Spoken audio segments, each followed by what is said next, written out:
Media life এবং আমার personal life দুইটাই আলাদা। ম্যাক্সিমাম সময় আমাকে বলা হতো আমি বাপ্পারাজ, ইলিয়াস কাঞ্চন যারা আসলে টাকা খরচ করে নাটক বানায় তাদের উপরেই অনেক সময় ডিপেন্ড করে। আজকে আমাকে ডেকেছে স্বামী বলে ডেকেছে, বুঝুনি বুঝিয়ে বলছি।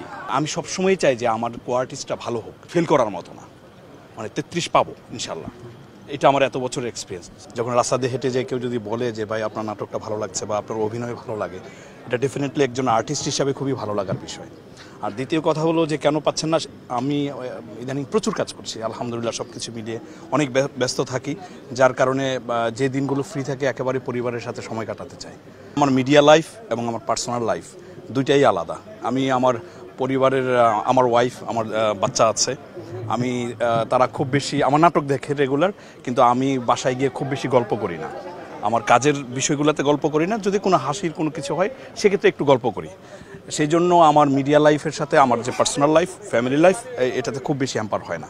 আদিবাসী মিজান ভাইয়ের সাথে যারা শুটিং করে ডেফিনেটলি আসলে শুটিং করাটা টাফ হয়ে যায়, কারণ উনি স্ক্রিনে যতটা হাসির এলিমেন্টস দেয় তার চেয়ে বেশি হচ্ছে স্ক্রিনের বাইরে। উনি অল টাইম হচ্ছে হাসি এবং মজার ছলে কাজ করে। একটা লুঙ্গি পরে খালি গায়ে ডিরেকশন দিচ্ছেন, একটা প্যান্ট পরে খালি গায়ে খালি পায়ে ডিরেকশন দিচ্ছেন, বা শুয়ে আছেন, শুয়ে মাঠের মধ্যে ডিরেকশন দিচ্ছেন, মানে সিন হচ্ছে মিজান ভাই শুয়ে আছেন ওখানে মাটিতে, শুয়ে শুয়ে ডিরেকশন দিচ্ছেন। তো এই বিষয়গুলো আসলে আমাদের মধ্যে একটা হাসির ব্যাপার দাঁড়ায়। ম্যাক্সিমাম সময় আমাকে বলা হতো আমি বাপ্পারাজ, ইলিয়াস কাঞ্চন নাটকের কান্নাকাটির বিষয়। তারপর যখন মিজান ভাই আমাকে পেল, উনি বলল যে ওকে ফাইন, তুই পারবি। এখনকার সময় যে নাটকগুলো আসছে ম্যাক্সিমামই আসলে আমরা যদি বলি ভিউটার একটা ব্যাপার থাকে, সত্যিকার অর্থে এটা মেনে নিতেই হবে। যখন যে সময়টা আসে, এই সময় যার সাথে আসলে কাজ হয়ে যায়, ভিউ আসে, তখনই প্রডিউসাররা বা অন্যান্য ডিরেক্টর হুমড়ি খেয়ে পড়ে তাকে নিয়ে বানানোর জন্য।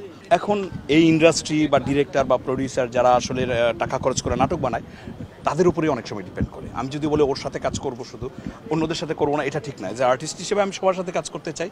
পর্দার বউ আজকেও তার সাথে দেখা হয়েছে, আজকে আমাকে ডেকেছে স্বামী বলে ডেকেছে, আর তার তো বড় আছে, কিছুক্ষণ আগে ডিরেকশন দিয়ে মানে কথা বলে গেছে।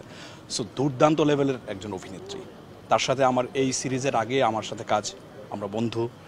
সো মানে এত চমৎকার তার dialogue pattern, expression, as a কোয়ার্টিস্ট হিসেবে আমাকে মুগ্ধ করে। এবং আমি সবসময় চাই যে আমার কোয়ার্টিস্টটা ভালো হোক, যেহেতু আমার থিয়েটারের একটা অভিজ্ঞতা আছে। সো আমি অভিনয়টা মানে বলি না যে খুব বেশি বুঝি, তবে ফেল করার মতো না, মানে 33 পাবো ইনশাল্লাহ।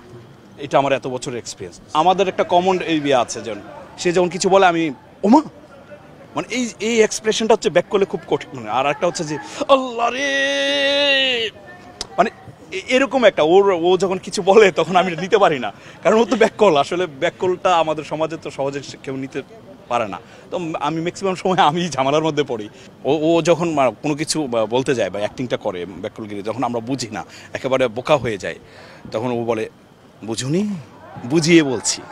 মানে এই যে বুঝিয়ে বলছি, মানে এত বাচ্চা সুলভভাবে বোঝায় যেন মানে আমরাও বুঝি, দর্শকও বুঝে।